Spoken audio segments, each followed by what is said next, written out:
she's staring at.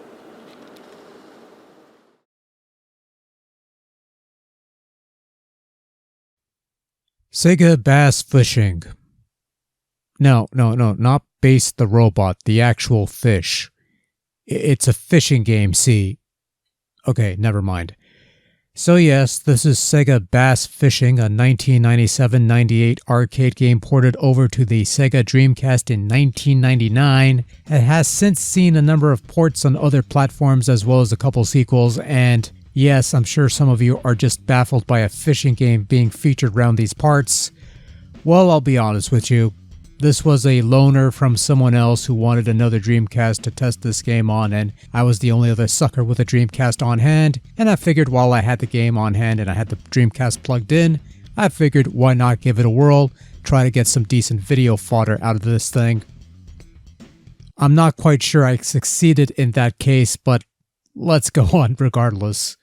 Now listen, I'll be upfront with you. I'm not much of a fishing guy. Hell, I'm not much of a fish guy for that matter. I restrict my outdoors to hiking, grilling, and letting my dog loose on the unsuspecting patrons of the world when she was still around. So I'm not going to begin to tell you how much of the fishing experience Sega Bass Fishing recreates accurately or not, because I've not been there, nor can I tell you how close to arcade perfect this Dreamcast port happens to be, though I'd like to think it's fairly close because Dreamcast is usually good at that sort of thing, especially in regards to Sega arcade games.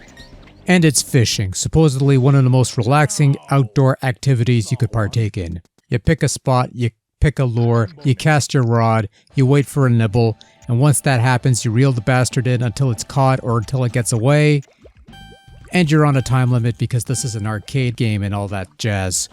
There's 3 modes of play in Sega Bass Fishing: arcade mode, original mode, and practice mode. Arcade mode is how the game plays out in arcades. You pick one of 3 areas, you pick one of several lures, each of which have specific ranges as well as ease of use, and you try to catch as much fish as possible within the time allotted. Reeling in a fishy will add seconds to your clock, and once you've caught a minimum total weight of fish, you move on to the next round.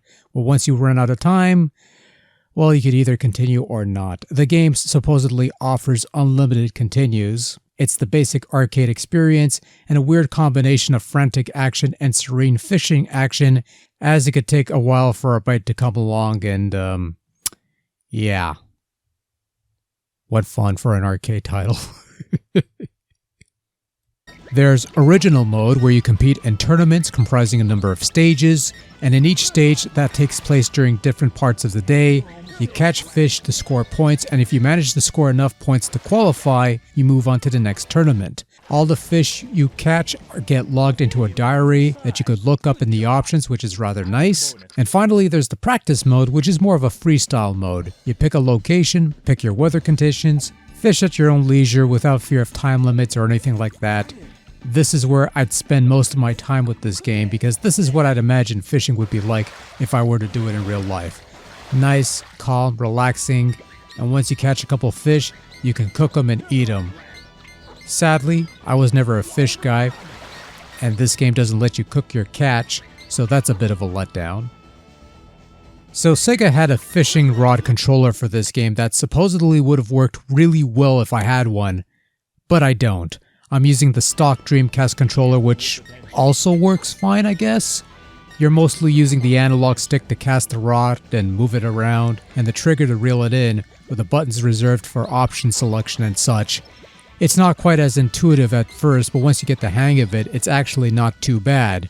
I mean, technically speaking, Sega Bass Fishing's gameplay works as well as it should, though there are times when reeling the fish in would result in time slowing to a crawl for some reason, but other than all that, it's not all bad. But it's also a game that I really don't care for. I mean, it works, don't get me wrong, but it also does nothing for me. And you know what? That's okay. That's fine. Not every game I come across is going to have any appeal for me personally. Doesn't mean I can't say anything nice about it. Like I said, the gameplay is more than adequate. It works. I mean, it got a sequel or 2, so it must have done something right.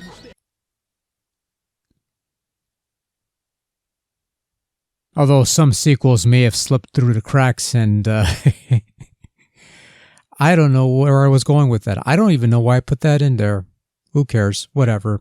Graphically, it's not a bad-looking game, at least by Dreamcast standards. Sega Bass was originally an arcade title, so it's not going for any semblance of realism in terms of its visuals. It's just giving you basic, relatively clean-looking scenery, some basic, clean-looking fish of varying shapes and sizes. The overall presentation's nice and neat. I'm not going to say much about the graphics here. They look fine by late 90s post-Virtua Sega arcade standards.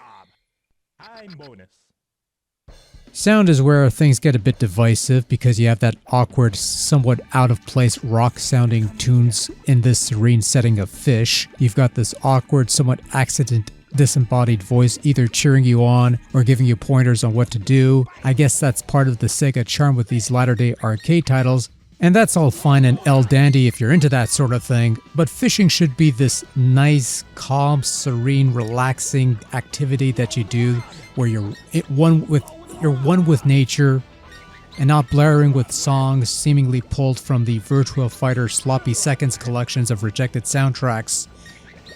That's the only thing that really pops up when I hear these songs, and at some point the audio cuts off on the disc and I have no sound for the rest of my session, so I don't know, maybe it's the disc that's bugged or something, I don't know. Anyways, overall Sega Bass Fishing is well, it's a more than serviceable fishing video game that does what it does well enough, and well, it got sequels and further ports, so it did something right. Like I said, this is not my type of deal. I've played it. I think it's fine for the most part, plays well enough, I guess, and that's about it, really. But for those who are a big fan of these fishing game type things or are really hardcore about such things, this might be right up your alley. Then again, it might not be. I don't know. To me, Sega Bass Fishing is a thing that exists, and that's all I could really say about that. So, yep.